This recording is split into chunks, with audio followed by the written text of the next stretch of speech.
वेदांत विदो वदन्ति परम प्रधानम पुरुषम तथान्ये विश्वोद्गते कारणम ईश्वरं वा तस्मै नमो विघ्न विनाशनाय।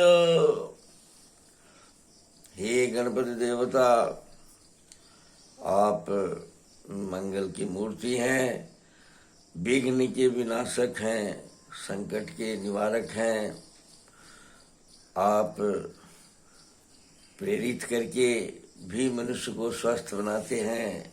एकमात्र आपकी ही अनुभूति सबको स्वस्थ भी, विशाल भी, क्रियाशील भी बनाए रहती है। आप आशुतोष हैं। आप बहुत जल्दी मान जाने वाले में से भी हैं। गड़बड़ करने के बाद भी आपसे अगर प्रार्थना की जाती है तो आप दंड नहीं देते।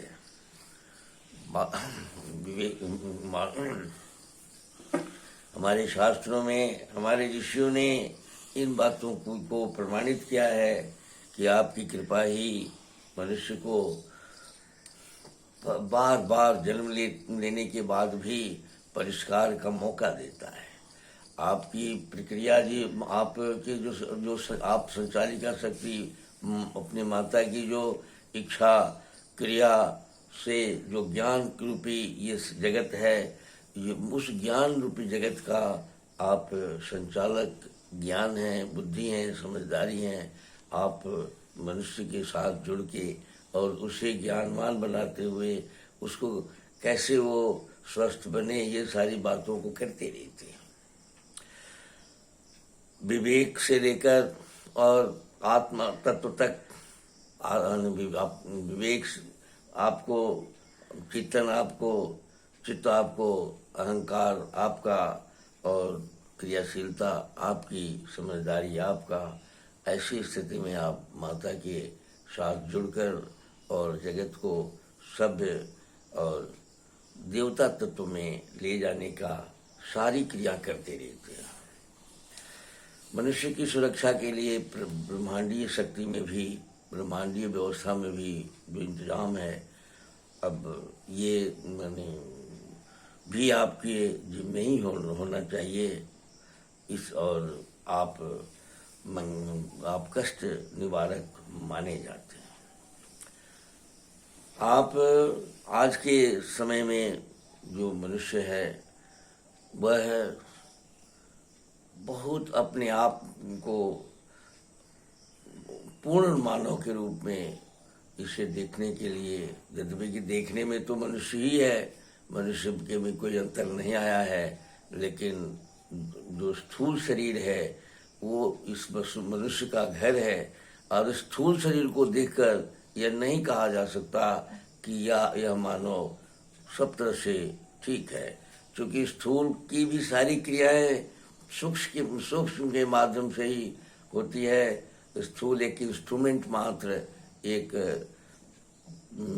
मशीन मात्र बनकर रह रहा है।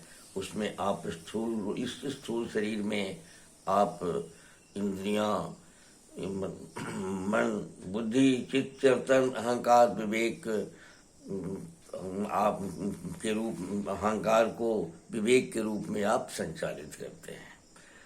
ऐसी संचालन क्रिया में आप थोड़ा सा, अगर जो देवता तत्व में आप बनकर गणपति तत्व में जब हमारे पूर्वज के रूप में हमारे आए, तो आपको थोड़ा सा ध्यान ये ज़्यादा नज़दीकी है विवेक तत्व से। 36 तत्वों में विवेक तत्व की जानकारी आपको थोड़ा ज़्यादा है। थोड़ा सा सहयोग कीजिए, थोड़ा सा मदद कीजिए, जिससे कि प्रत्येक मनुष्य में ये चेतना, बुद्धि, चित्त, मैंपन का जो बोध है वो अहंकार में न जाए और विवेक युक्त समाज की रचना हो, विवेक युक्त सारे लोग बने रहें। मैं श्याम बिहारी तिवारी आयुर्वेद और वेद का उपासक हूँ।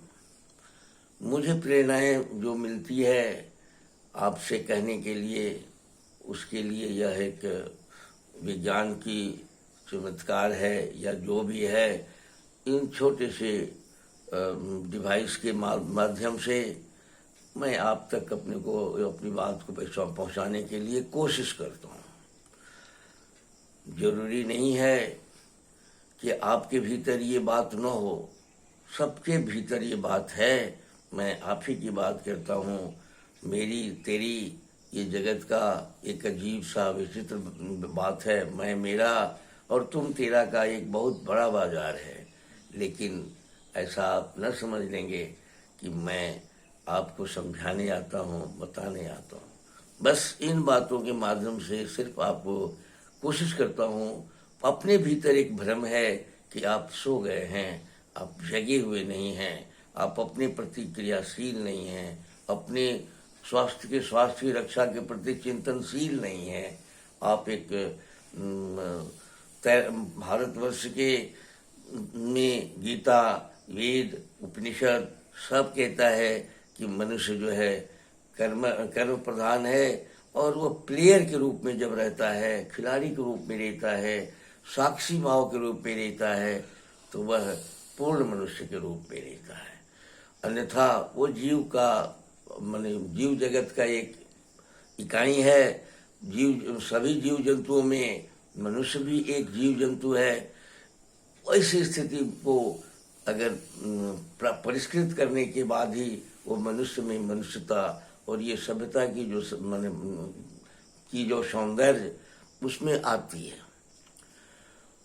आज सभ्यता की सौंदर्य में जो पृथ्वी को, अग्नि पानी पृथ्वी को, सकल सूरत को जहाँ तहाँ बहुत बड़े बड़े मकान के रूप में, बड़े बड़े विशाल स्तंभ के रूप में, रोड के रूप में अगर हम बना देते हैं या बना दिए हैं, तो हमारी पूर्णतः मानवीय विकास वो नहीं हुई। ये तो सुविधा के लिए हमने कर लिया। लेकिन जब तक ले हम शिल्पी की तरह अपने मानव के कल्याण, मानव मात्र के लिए अगर हम नहीं जी रहे हैं, तो हमारे भीतर की जो प्रेरणाएं हैं वो कल्याणकारी नहीं है। और जब हम पर के लिए कल्याणकारी नहीं है, तो अपने लिए भी हम कल्याणकारी नहीं हो सकते। ये सारे रोग जो हैं, यही कारण है कि आयुर्वेद ने सीधे सीधे कहा कि प्रज्ञा पराधे न जायते सर्वरोगा। प्रज्ञा अपराध से ही सारे रोग जाते होते हैं। यद्यपि कि और भी है, कालज है, जैसे बच्चे का बूढ़ा हो जाते हैं तो वो भी कालज रोग कहलाता है। कई एक्सीडेंट में आ जाते हैं तो बहुत सारे रोग व्याधि और परेशानियां आ जाती है। लेकिन आहार विहार जन जो कुछ भी परेशानियां हैं, इंद्रियों के साथ अति और हीन सेवन में भी बीमारियां आ जाती है।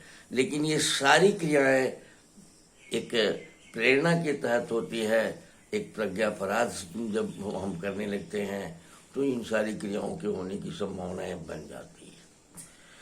तो ऐसी स्थिति में हमें स्वस्थ रहने के लिए जो सोच है हमारी, जो हम सोचने की जो शैली है, उस पर हमें विचार करनी होती है, हम करते हैं। इस कार्यक्रम के तहत मैं आपको श्वास प्रश्वास संस्थान पर चर्चा हम लोग कर रहे थे। अब मैंने आज भी वो कर रहा हूँ। ये श्वास ही हमारा जीवन है। प्राणवायु हमारे शरीर के, श्वास जब तक ले चलती रहता है तब तक ले हमारे जीवन को समझा जा सकता है। श्वास बंद हमारा शरीर जैसे कहते से मुर्दा के रूप में हो जाता है। और हम कहाँ जाते हैं, कैसे जाते हैं, ये तो एक अनुमान के अनुसार बहुत सारी बातें कही जाती है कि जमराज ले जाते हैं, कौन ले जाते हैं। लेकिन इन सारे बातों में जान हो या न हो, लेकिन हमारे मरने के बाद भी हमारी एक परिस्थितियाँ, एक अनुमति है जिसके संदर्भ में मुझे मालूम नहीं है कि वो क्या होती है, कैसे होती है।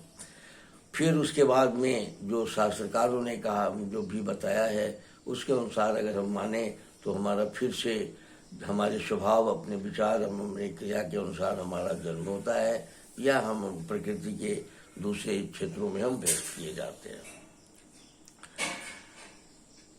श्वास प्रश्वास के मामलों में हमारे जो हवा का जो हम फेफड़ा में हम हवा को ले जाते हैं तो हमारी सारी क्रियाएं उससे चलती रहती है। श्वास प्रश्वास का ही में से ही हम गर्म बने रहते हैं, श्वास प्रश्वास से ही हमारा कोशिकाएं भी जिंदा रहती है, श्वास प्रश्वास से ही हमारा सारे ऊतक जिंदा रहते हैं। और ये ऑटोमेटिक जो हमारे शरीर की जो जटिल व्यवस्था है, इस पर हमारा सारा क्रियाकलाप श्वास पर ही आधारित है। ये श्वास से हृदय का धड़कन है, ये श्वास से हमारे किडनी का धड़कन है, आंत का भी धड़कन है, पाचन की अग्नि भी यही है, क्योंकि वायु ही अग्नि का रूप धारण करता है। ऐसी स्थिति में हम ध्यान रखें कि हम हमारी जो अग्नि है वो कमजोर न पड़े। पाचन अग्नि अगर हमारा ठीक है, अगर हमारे मलाशय में मल का संचय ज़्यादा नहीं हो रहा है, तो हम स्वस्थता के साथ साथ ये बहुत सारे रोगों से मुक्त होते हैं, पाचन श्वास प्रश्वास के रोगों से मुक्त रहेंगे। आज हमारे भीतर हमारे फेफड़ा के रोगों में फेफड़ा का सड़ना, गलना, बेतरतीब हो जाना, टेढ़ा हो जाना, ये सारी बातें मिलती है। तो हमारे खान पान में जो जहरीला पदार्थ है, हम खान पान के कोई को प्रकृति के साथ जोड़ के नहीं चलते हैं, इसके चलते वो सारी बातें हो रही है। लेकिन उसको भी अगर हम चाहें कि साफ स्वस्थ बना लें, तो हम अगर खान पान में शुचिता, ये नहीं हम शाकाहारी भोजन पर ज़्यादा ध्यान दें, तेल की मात्रा नहीं के बराबर खाएं, और हम अग्नि के अनुसार अपने खाएं, तो हमारा सब बीमारी ठीक हो सकता है। ये आज ये जो दो भाग में हमारी ऋतुएं बटी हुई हैं, एक आदान काल कहलाता है, एक विसर्ग काल कहलाता है। हम अभी 15 भादों के बाद से आश्विन कार्तिक के सब जो है हमारे लिए विसर्ग काल है। और इस समय हमारी जो अग्नि अपने आप भी मजबूत होने लगती है, और हम इसमें बहुत ही स्वस्थ होने की कोशिश करते हैं। इसी समय हम थोड़ा सा कफ इत्यादि की बीमारी से भी फंसते हैं, लेकिन अगर हम अपने पाचन संस्थान को ठीक रखें, खाने पीने पर सावधानी बरतें, और तो हम ठीक हो जाते हैं। और ये रोग का समय नहीं है, प्रकृति हमारे भीतर ऊर्जा भरती है। कैसे भरती है कि पित्त हमारा सक्रिय रहता है, विसर्ग काल में हम जो भी खाते हैं उसको पचा के शरीर में मिला देती है, और टॉक्सिन को वो जला देती है, जहर पैदा नहीं होने देती है। तो ऐसी स्थिति में हमें आहार विहार पर थोड़ा ध्यान देना चाहिए। और ये विसर्ग काल में हम स्वस्थ 2-3-4 महीना 6 महीने तक हम स्वस्थ रहते हैं, ज़्यादा से ज़्यादा स्वस्थ रहते हैं, कम से कम बीमार होते हैं। कफ के रोग इसमें, फेफड़ा के रोग इसमें थोड़ा ज़्यादा होता है, लेकिन अगर हम समझदारी से काम लें, माने अपने को ठंडा और गर्म से बचाने की कोशिश करें, तो समस्या का हमको बहुत ज़्यादा नहीं हो सकता है।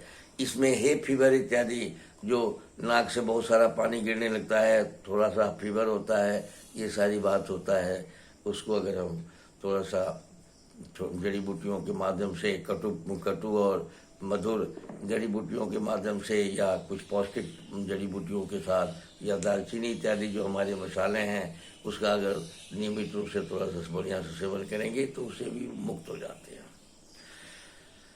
इस तरह से हमको अगर श्वास प्रश्वास वाली जो व्यवस्था, कुछ प्राणायाम भी बहुत महत्वपूर्ण है। इस फेफड़ा को स्वस्थ बनाने के लिए कुछ प्राणायाम का भी बहुत अनिवार्य है।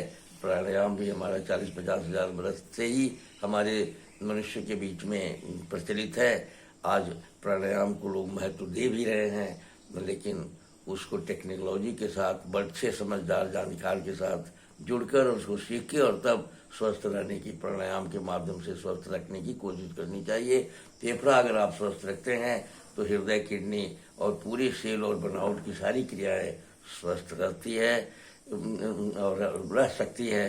इसी के साथ आज का यह कार्यक्रम आपको मैं समर्पित करता हूँ। इस कड़ी में आगे फिर आपको जो प्रेरणा होगी उसको मैं बताऊंगा। धन्यवाद।